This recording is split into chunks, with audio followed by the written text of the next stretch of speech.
আজ ডিম দিয়ে এমন একটা রেসিপি বানাবো যেটা ভাত রুটি দুটোই জমে যাবে। ডিমের রেসিপি যদি ভালোবাসো তোমরা, তাহলে এই ডিম পেপার মশলা রেসিপি কিন্তু মিস করো না। চলো তাহলে রেসিপিটা স্টার্ট করি। খুব সহজ উপকরণে ঘরেই বানিয়ে ফেলবো ডিম পেপার মশলা রেসিপি। এর জন্য একটা প্যানের মধ্যে জল দিয়ে আমি 3টে ডিম দিয়ে দিয়েছি। এবার আঁচটা জ্বালিয়ে দিয়ে আমি লো টু মিডিয়াম ফ্লেমে এটা 8 থেকে 10 মিনিটের জন্য আমি বয়েলড করে নেব। অন্যদিকে প্যানের মধ্যে আমি দুটো শুকনো লঙ্কা ভেঙে নেব। তার মধ্যে দেব হাফ চামচ গোটা গোলমরিচ, 1 চামচ গোটা জিরে এবং 1 চামচ মৌরি দিয়ে এটাকে 8 থেকে 10 মিনিটের জন্য কম আঁচে ভেজে নেব। এটা ততক্ষণ আমাদের ভাজতে হবে যতক্ষণ না এর মধ্যে থেকে কাঁচা গন্ধটা দূর হয়ে যাচ্ছে। তোমরা দেখতে পাবে এর মধ্যে থেকে ধোঁয়া বের হচ্ছে, তখনই বুঝতে পারবে মশলাটা ভাজা হয়ে গেছে। মশলাটা ভাজা হয়ে গেলে আমি একটু ঠান্ডা হতে দেব। ঠান্ডা হয়ে গেলে মশলাটাকে আমি মিক্সিতে দিয়ে ঘুরিয়ে নেব। তোমরা দেখতে পাচ্ছ এইসব মশলাগুলো ঘুরিয়ে নিয়েছি এবং একটা সিক্রেট মশলা তৈরি করে নিয়েছি, যার জন্য এর স্বাদটা হয়ে যাবে অনেক দ্বিগুণ। এবার আমি একটা স্মুথ পেস্ট তৈরি করে নেব। তার জন্য একটা টমেটো আমি কুচি করে নিয়েছি এবং দুটো কাঁচা লঙ্কা দিয়ে আমি একটা স্মুথ পেস্ট বানিয়ে নিয়েছি, যেটা আমাদের গ্রেভির জন্য খুবই দরকার হবে। এবার আমি প্যানের মধ্যে 3 থেকে 4 চামচ সর্ষের তেল দিয়ে 1.5খানা পেঁয়াজ আমি মিহি করে কুচিয়ে নিয়েছিলাম, সেটা এর মধ্যে দিয়ে দেব এবং 8 থেকে 10 মিনিটের জন্য কম আঁচে এটা ততক্ষণ নাড়তে হবে যতক্ষণ না এর কালারটা বাদামি কালার হয়ে যাচ্ছে এবং এর মধ্যে থেকে কাঁচা গন্ধটা দূর হয়ে যাচ্ছে। এই রেসিপিটা এত দুর্দান্ত যে ঝাল ও পেপারের গন্ধে তোমাদের জিভে জল এসে যাবে। যাই হোক, 8 থেকে 10 মিনিট কম আঁচে নেড়েচেড়ে নেওয়ার পর এটার মধ্যে থেকে যেই কাঁচা গন্ধটা কিছুটা দূর হয়ে যাবে, 1 চামচ আমি আদা আর রসুন বাটা এর মধ্যে দিয়ে দেবো এবং আবার নাড়তে শুরু করে দেবো। 5 থেকে 7 মিনিটের জন্য কুক করব। পেঁয়াজ আদা রসুনের যে ঝাঁঝালো একটা গন্ধ থাকে, যত ভালো মতো এটাকে নেড়েচেড়ে নিয়ে এটাকে কুকড করা যাবে, সেই ঝাঁঝালো গন্ধটা চলে যাবে। এবার এর মধ্যে আমি দিয়ে দেব 1 চামচ সয়া সস এবং তার মধ্যে দিয়ে দেব 2 চামচ জল, যাতে সয়া সস এবং পেঁয়াজটা পুড়ে না যায়। আবার 7 থেকে 10 মিনিটের জন্য কম আছে এটাকে নেড়েচেড়ে নেব, যাতে পেঁয়াজের সাথে সব মশলার সাথে সয়া সসটা ভালো মতো মিক্সড হয়ে যায়। তোমরা এখানে দেখতেই পাচ্ছ যে মশলাটা ভালো মতো ভাজা হয়ে গেছে। এবার এই স্টেজে আমি যে টমেটো কাঁচা লঙ্কার পেস্টটা করে রেখেছিলাম, সেটা এর মধ্যে দিয়ে দেব এবং সবকিছু একসাথে ভালো মতো আবার নেড়েচেড়ে নেব।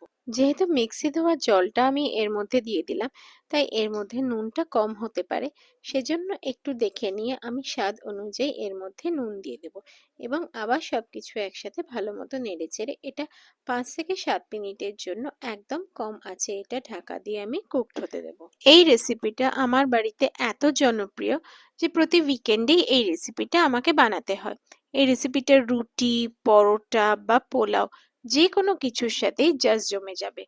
তো আমাদের 5 মিনিট হয়ে গেছে। 5 থেকে 7 মিনিট পর এটাকে আবার ঢাকনাটাকে খুলে নিয়ে আমাকে 2 থেকে 3 মিনিটের জন্য কম আঁচে আবার নেড়েচেড়ে নিতে হবে, যতক্ষণ না এর ভেতর থেকে তেলটা ছেড়ে দিচ্ছে।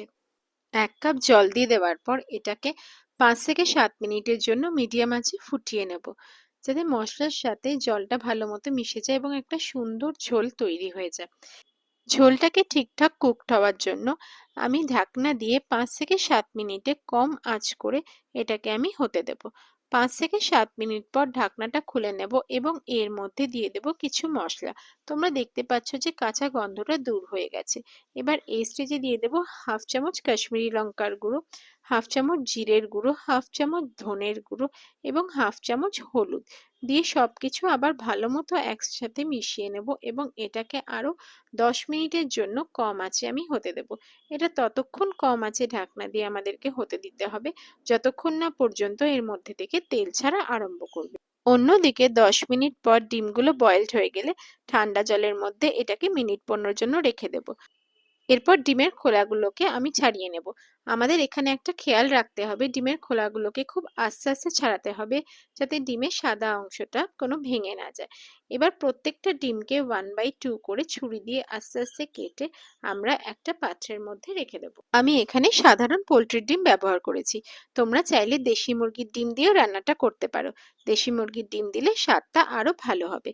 অন্যদিকে আমি একটা প্যানের মধ্যে 1 চামচ ঘি নিয়ে নিয়েছি এবং কম আঁচ করে ঘিটাকে খুন্তি দিয়ে চারদিকে আমি লাগিয়ে নিয়েছি। এবার একটা পেঁয়াজ আমি বড় বড় করে কেটে নিয়েছিলাম, সেটা এর মধ্যে দিয়ে 1 থেকে 1.5 মিনিটের জন্য মিডিয়াম আঁচে আমি নেড়েচেড়ে নিয়েছি। এবার যে ডিমগুলো আমি কেটে রেখেছিলাম হাফ করে, সেই ডিমগুলো একে একে আমি এই পেঁয়াজের ওপর দিয়ে দিচ্ছি। 5 থেকে 7 মিনিট কম আছে এটাকে হতে দেওয়ার পর আমি এটাকে উল্টে দেব এবং আবার 5 থেকে 7 মিনিটের জন্য হতে দেব।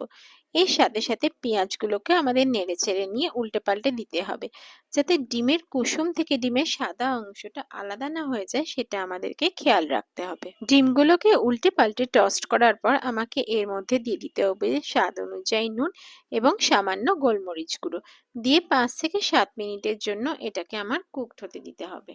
এই রান্নাটা আমি পোল্ট্রির ডিমে করেছি। তোমরা চাইলে এটা দেশি ডিমেও করতে পারো। দেশি ডিমে করলে এর স্বাদ আরো বেড়ে যাবে এবং খেতে খুবই ভালো লাগবে। অন্যদিকে দেখে নেব আমাদের পেঁয়াজের মশলাটা অলরেডি 5 থেকে 7 মিনিট পর কুকড হয়ে গেছে। এবার পেঁয়াজের মশলাটাকে আবার ভালো মতো নেড়েচেড়ে নেব এবং এর মধ্যে আমি যে ডিম এবং পেঁয়াজটা আলাদা করে ভেজে নিচ্ছি, সেটা একে একে হাতা দিয়ে ডিমগুলোকে দিয়ে দেব এবং এর মধ্যে পেঁয়াজটাও দিয়ে দেব। ভাজা পেঁয়াজটা যখন ডিম আর গ্রেভির সাথে মুখে পড়বে তখন খেতে খুবই ভালো লাগবে এবং সবশেষে এটাকে ফিনিশ করব কুচনো ধনেপাতা দিয়ে। এই রেসিপিটা একবার ট্রাই করার অনুরোধ রইল তোমাদের কাছে এবং কমেন্টে জানিও কেমন লাগলো তোমাদের খেতে। রেসিপিটা যদি ভালো লেগে থাকে তাহলে লাইক, কমেন্ট ও শেয়ার করতে ভুলো না আর আমার চ্যানেলটা সাবস্ক্রাইব করে নিও। দেখা হবে আবার পরের রেসিপিতে। ধন্যবাদ।